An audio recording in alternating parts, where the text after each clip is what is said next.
Hey everyone, my name is Marissa Frady, and I will be talking about international specialization and exchange. The way to approach this section in the worksheet is to think about what are the gains from this specific trade. For example, I have two countries, the US and China. So as you can see on this worksheet, I have the graph for China right here, and then I have the graph for the US right here. In these graphs, this is an example of the countries not having specialization.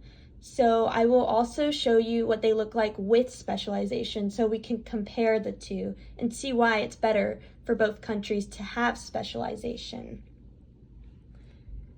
So we're going to start out by looking at the X and Y axis. So for the X-axis, as you can see on both graphs, we have shirts in billion, and for the Y-axis, we have wheat in billions of bushels. To calculate the wheat and shirt intercept, we must multiply the number of workers by how many shirts or bushels of wheat they produce. And we do this for both countries. So I'm going to flip to this next page of the workbook so you can see what I'm talking about.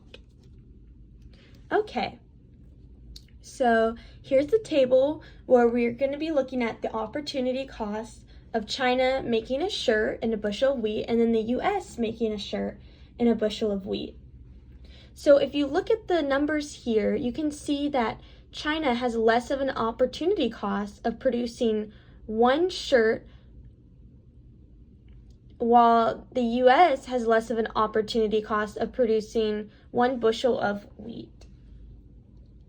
So this basically means that China should specialize in producing shirts, while the US should specialize in producing wheat because their opportunity cost is lower than the other country.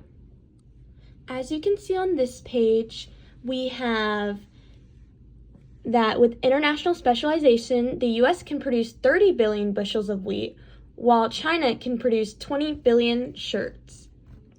So we're going to assume that the US needs 10 billion of wheat for domestic consumption, and that the US are willing to trade 20 billion bushels of wheat to China. So the minimum amount of shirts the US are willing to accept in the exchange to traded wheat is 5, and the maximum amount of shirts China is willing to offer in exchange to the wheat offered by the US is 10. So we look at this and we see that the price of shirt is 1, and the opportunity cost of the US is 4 bushels of wheat, while the opportunity cost of China is 2 bushels of wheat. So this means that we're going to be doing 7.5 because that is like a perfect number in between 5 and 10 that both countries will agree on, and this will benefit them the most. Okay, now here's the graph to plot the point 7.5, 20.